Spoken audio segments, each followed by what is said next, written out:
ವತ್ಸಲ. ಯಾರು ಈ ವತ್ಸಲ ಅಂತ ನಿಮಗೆ ಅನ್ನಿಸ್ಬೋದು. ವತ್ಸಲ ಅನ್ನೋದು ಮನುಷ್ಯರ ಹೆಸರಲ್ಲ, ಇದು ಒಂದು ಆನೆಯ ಹೆಸರು. ಆಶ್ಚರ್ಯ ಆಗ್ಬೋದಲ್ಲ? ನಿಜ.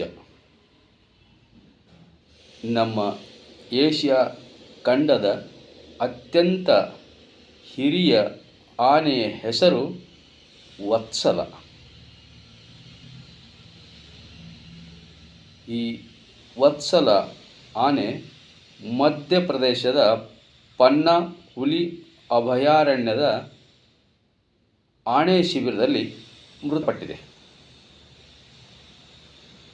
ಆ ಆನೆಗೆ ಈಗ 100 ವರ್ಷಗಳಿಗಿಂತ ಹೆಚ್ಚು ವಯಸ್ಸಾಗಿದೆ.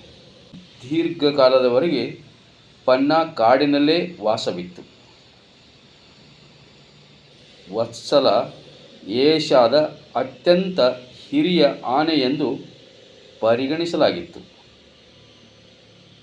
ಅಭಯಾರಣ್ಯದ ಆನೆಗಳ ಗುಂಪನ್ನು ಆಕೆ ಮುನ್ನಡೆಸುತ್ತಿದ್ದಳು ಎಂದು ಅರಣ್ಯ ಇಲಾಖೆ ತಿಳಿಸಿದೆ.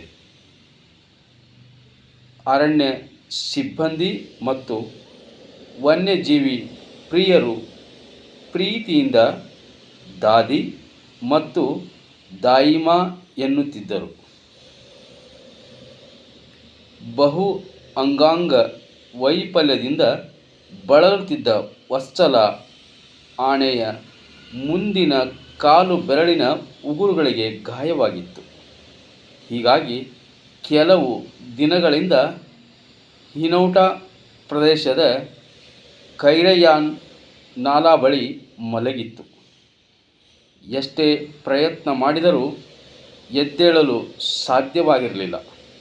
ಮೊನ್ನೆ ಅಂದರೆ ಮಂಗಳವಾರ 1:30 ಸುಮಾರಿಗೆ ವತ್ಸಲ ನಮ್ಮನ್ನು ಅಗಲಿ ಹೋಗಿದ್ದಾಳೆ. ದಾಯಿಮಾ, ದಾದಿ ಇನ್ನಿಲ್ಲ ಅನ್ನೋ ವಿಷಯ ಪ್ರಾಣಿ ಪ್ರಿಯರ ಪಾಲಿಗೆ ಒಂದು ಆಘಾತಕರವಾದ ವಿಷಯ.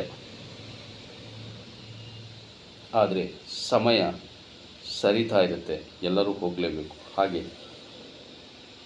ಏಷ್ಯಾ ಖಂಡದ ಹಿರಿಯ ಆನೆ ಎಂದು ಪ್ರಸಿದ್ಧಿ ಪಡೆದಂಥ ವತ್ಸಲ ಈ ಜಗತ್ತಿನಿಂದ ದೂರವಾಗಿದ್ದಾಳೆ. ಶಿಬಿರದಲ್ಲಿಯೇ ವತ್ಸಲ ಅಂತ್ಯಕ್ರಿಯೆಯನ್ನು ಎಲ್ಲ ಅರಣ್ಯ ಅಧಿಕಾರಿಗಳ ಸಮ್ಮುಖದಲ್ಲಿ ನಡೆಸಲಾಯಿತು. ಈ ವತ್ಸಲ ಮೂಲತಃ ಎಲ್ಲಿಯವಳು ಎಂದರೆ ಕೇರಳದ ನಿಲಂಬೂರು ಕಾಡಿನಿಂದ ಹಿಡಿದು ವತ್ಸಲಳನ್ನು 1971ರಲ್ಲಿ ಮಧ್ಯಪ್ರದೇಶಕ್ಕೆ ಕರೆತರಲಾಗಿತ್ತು. ಅಲ್ಲಿಂದ ಕೊನೆಯ ಕ್ಷಣದವರೆಗೂ ವತ್ಸಲ ಅಲ್ಲಿಯೇ ಇದ್ದಳು. ಈ ಭೂಮಿಯ ಮೇಲೆ ಎಷ್ಟೋ ಸಾವಿರ ಜೀವಿಗಳು ಹುಟ್ಟುತ್ತವೆ, ಸಾಯ್ತವೆ. ಆದರೆ ಜನರ ಮನಸ್ಸಲ್ಲಿ ಉಳಿದುಕೊಳ್ಳುವಂಥ ಜೀವಿಗಳು ಅತಿ ಕಡಿಮೆ ಅಂತ ಹೇಳ್ಬೋದು. ಅದು ಪ್ರಾಣಿಗಳು. ಆದರೆ ವತ್ಸಲ ಅಮರವಾಗಿದ್ದಾಳೆ. ಅವಳ ಸುದೀರ್ಘ ಪಯಣ